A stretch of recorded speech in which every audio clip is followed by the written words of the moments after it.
आप सभी लोगों का स्वागत है फिर से एक बार क्रिक जोन में। आशा करता हूँ सभी लोग सही सलामत होंगे। तो चलिए शुरू करते हैं आज का वीडियो, जहाँ पे ये 28वां मुकाबला और कहीं ना कहीं आ, देखे तो बार्बाडोस रॉयल्स और ट्रिनिडाद नाइट राइडर्स के बीच ये मुकाबला खेला गया है। और ये मुकाबला कहीं ना कहीं और भी रोमांचक होता अगर कहीं ना कहीं बार्बाडोस रॉयल्स बने रहते इस प्लेऑफ के रेस में बरकरार रहने के लिए, अगर पिछला मैच जीतते तो। लेकिन वहीं पे अगर देखें तो टॉस जीता बार्बाडोस रॉयल्स, दो चेंजेस भी किए थे वहाँ पे। जोशुआ माफ़ कीजिएगा, वहाँ पे कदीम एलिन को तो ओपन करवाया, लेकिन कहीं ना कहीं गेंदबाजी में भी जिशन मोटारा को लाया। और वहाँ पे वही देख रहे थे कि क्या कुछ बदलाव करने से कुछ रिजल्ट्स चेंज कर पाते या नहीं। और वहाँ पे ब्रेंडन किंग को बिठाया गया था, और क्योंकि वहाँ पे देखे तो कदीम एलन को ओपन करवाया गया, शकीर पेरिस को लाए गए थे।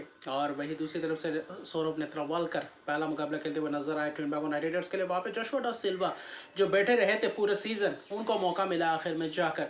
लेकिन जो ट्रिनिडाद नाइट राइडर्स की बल्लेबाजी की उम्मीदें थी, जो मंशा था कि कॉलिन मुनरो और कहीं ना कहीं एलेक्स हेल्स से एक और ताबड़तोड़ पारी का आगाज़ करेंगे, लेकिन वो हुआ नहीं। जहाँ पे बेहतर गेंदबाजी मैं कहूँगा बार्बाडोस रॉयल्स द्वारा। शुरुआत में इथान बॉश के ओवर में, पहले ही ओवर में एक चौका तो लगाया था, लेकिन फिर क्रिस गिन आए। क्रिस गिन पावर प्ले में ज़बरदस्त गेंदबाजी किया, उनके खिलाफ रन्स बटोरना मुमकिन ही नहीं, नामुमकिन सा कर दिया था। और क्रिस ग्रीन आते ही विकेट चटकाते हुए नजर आए। जहाँ पे आपके खास तौर पे देखें तो कॉलिन मुनरो का विकेट चटकाते हैं। वही दूसरी तरफ से देखें तो रेमन सिमंस को एक चौका छक्का लगाते हैं एलेक्स हेल्स, और वहाँ पे जोशुआ डी सिल्वा। लेकिन अगले ओवर में फिर से वही क्रिस ग्रीन आते हैं, एलेक्स हेल्स स्टॉपेज लगता है, वहाँ पे कैच दे बैठे। तो कहीं ना कहीं 10-15 रन बनाकर चलते बनते हैं। मुंडो 4 रन, फिर कहीं ना कहीं जोशुआ डी सिल्वा, डैनियल सैम्स आते हैं, कॉटन बॉल मिलता है, वहाँ पे विकेट जाते थे। यानी कि विकेट्स गिरने का सिलसिला लगातार चलता रहा। रन्स भी उस हिसाब से आए नहीं। कप्तान पूरन भले या किसी कर्टी के साथ एक वक्त लग रहा था कि यहाँ से पार्टनरशिप बिल्डअप कर सकते या नहीं, बीच में जिशान मोटारा को एक चौका लगाते हैं कहीं ना कहीं किसी कर्टी, लेकिन वही उनको चलता करते। क्रिस ग्रीन आते हैं पावर प्ले के बाद और तुरंत ही आउटसाइड एज वहाँ पे कैच। लेकिन कप्तान के साथ पॉलार्ड जब आते हैं, और पॉलार्ड आने के बाद पॉलार्ड ने कहीं ना कहीं थोड़ा बहुत धमाकेदार बल्लेबाजी करने को देखा, जहां पे जिशान मोटारा के ओवर में दो बड़े बड़े छक्के लगाए। फिर कहीं ना कहीं निकोलस पूरन ने भी एक मिड विकेट की तरफ एक छक्का लगाया। तो उस ओवर में 20 रन के करीब आ चुके थे। ऐसा लग रहा था कि अब यहाँ से पूरन आक्रामक रवैया अपनाएंगे, पॉलार्ड के साथ साझेदारी में भी योगदान करेंगे और बेहतर बल्लेबाजी भी करते हुए नजर आएंगे। लेकिन ऐसा नहीं हुआ। चाहे एथन बोश हो, चाहे शेफर्ड रदरफोर्ड हो, डैनियल सैम्स हो, सभी आए, किफ़ायती स्पेल्स डाल के गए। वहाँ पे रन्स भी उतने खास खर्च नहीं किए। लेकिन 2-3 ओवर उस बीच आए थे, 15वें ओवर में, जहाँ पे कुछ हर ओवर में एक चक्का लगाने को देख रहे थे। पॉलार्ड पॉलार्ड कहीं ना कहीं डैनियल सैम्स को चक्का लगाते हैं, फिर रेमन सीमंस को स्क्वाले की तरफ से चक्का लगाते हैं, फिर रेमन सीमंस ही विकेट छिड़काते हैं वो कायरन पॉलार्ड का। हालांकि पॉलार्ड कैच दे बैठते हैं, लेकिन पॉलार्ड 25 गेंदों में 36 रन की जो पारी खेलते, 4 छक्के लगाते, वहाँ पे कहीं ना कहीं एक महत्वपूर्ण इनिंग्स खेल के गए। कप्तान के साथ अच्छी खासी योगदान रहा, जहाँ पे 71 रन की एक महत्वपूर्ण पार्टनरशिप में कहूँगा, लेकिन थोड़ा बहुत धीमी गति से चला। क्योंकि अगर पोलार्ड अगर वो आक्रामक रवैया नहीं अपनाता तो, क्योंकि पूरन रन बॉल से खेल रहे थे, चौके सिर्फ एक ही छक्का लगाया है, और उसके बाद पूरन उस रिदम में नहीं दिखे इस मैच में। लेकिन फिर भी आखिरी 2-3 ओवर में कोशिश तो बिल्कुल की थी, ज़्यादा से ज़्यादा एक्स्ट्रास के रन आ रहे थे वहाँ पे।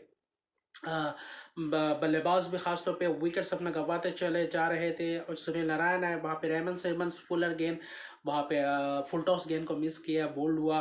फिर देखे तो आपके वही अकील हुसैन आते हैं, निकोलस पूरन भी कुछ खास अंदाज में दिखते नहीं है। और 19वें ओवर में रेमन सिमंस चटकाते हैं, लेकिन आखिरी ओवर, खासतौर पे आखिरी ओवर के शेरफन रदरफोर्ड पहले ही गेंद में निकोलस पूरन का विकेट चटकाते हैं, जहां पे ज़बरदस्त कैच पकड़ते हैं क्रिस ग्रीन। लेकिन आखिरी 5 गेंदों में ऐसा लगता है कि ये रन से बिल्कुल भी फाइटिंग टोटल नहीं है, जिसमें से देखें तो जब अकील हुसैन थे, और वहाँ पे ऐसा लग रहा था कि सिर्फ और सिर्फ 130 ही रन से बने हैं, 30-32 रन, यहाँ से ज़्यादा से ज़्यादा 140-45 तक पहुँच सकते हैं। लेकिन वहाँ पे आता है ट्विस्ट, और वो जो आखिरी के 3 गेंदों में, 4 गेंदों की बात है, वहाँ पे चौका लगाते और फिर अकील हुसैन बड़े बड़े छक्के लगाते, शेफर्ड रदरफोर्ड को एकदम पूरी तरीके से धमाकेदार अंदाज में बल्लेबाजी करते हैं। और वो जो 6 गेंदों में 23 रन की करीबन पारी के लिए 3 छक्के 1 चौके लगाए, उस पारी के बदौलत, आखिरी 3-4 गेंदों के बदौलत एक फाइटिंग टोटल तक पहुंचे। 100 कहीं ना कहीं 66 रन तक बने, वरना 140-45 के करीब ही रह जाते, और वही रहता। लेकिन आखिर में जाकर 3 विकेट क्रिस ग्रीन, एक मेडन, 4 ओवर 9 रन 3 विकेट लगातार हर मैच में हर इनिंग्स में अच्छी खासी प्रदर्शन, विकेट्स भी चटकाते जा रहे हैं। और उसके साथ साथ कौन, Daryl sums 4 over 25 run 2 wicket. तो बाकी महंगे रहते हैं, लेकिन ये दो गेंदबाज अपना कंसिस्टेंसी मेंटेन करके रखे हैं। हालांकि कप्तान ने 44 गेंदों में 45 रन की पारी तो खेली, लेकिन वो कुछ खास दिखा नहीं। अगर थोड़ा और आक्रामकता दिखाते तो शायद 180-85 तक पहुंच सकते थे, क्योंकि बीच में वैसे रन आया ही नहीं। एक ओवर को अगर छोड़ दे जहां पे पोलार्ड ने आक्रामक रवैया अपनाया था, तो वहां पे कहीं ना कहीं ट्रिनिडाद नाइट राइडर्स फंसती हुई नजर आई। और गेंदबाजी भी थोड़ा बहुत बेहतर रहा। और क्रिस ग्रीन जैसे गेंदबाज अगर रहते हैं और कहीं ना कहीं वहाँ पे पूरी तरीके से मुश्किलात में डालते हैं, जो लगातार विकेट चटके वही कहीं ना कहीं फर्क डाला। लेकिन 167 रन का लक्ष्य था, बारबाडोस रॉयल्स के पास मौका था। कदीम एलिन और कहीं ना कहीं डिकॉक ओपन करने आए थे, और ऐसा लग रहा था कि आज उनके ऊपर प्रेशर बिल्कुल भी नहीं था। और आज जब प्रेशर नहीं था, वहाँ पे पूरी तरीके से खुलकर खेले, और दोनों ही बल्लेबाज ने बेहतर बल्लेबाजी भी किया। पहले ही ओवर से वही इंटेंट दिखाई दिया। अकील हुसैन को वहाँ पे छक्के भी लगाए कदीम एलिन, और कहीं ना कहीं डिकॉक ने शुरुआत तो आक्रामकता ही दिखाई दिया। फिर कहीं ना कहीं सौरभ नेत्रवालकर भी थे, उनके खिलाफ भी कहीं ना कहीं ज़बरदस्त छक्का लगाया क्विंटन डिकॉक ने।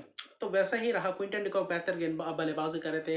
वहाँ पे बीच में कुछ ओवर्स अच्छा खासा भी गया था, 6 के ऊपर रन रेट बेहतर मेंटेन करके रखे थे। पावर प्ले बेहतर गया था। सौरभ नेत्रवालकर को तो जो करारा प्रहार करते हुए नजर आए। Quinton de Kock square leg final के ऊपर से जो छक्का चौका लगाया, तो कहीं ना कहीं पावर प्ले ज़बरदस्त कटा था।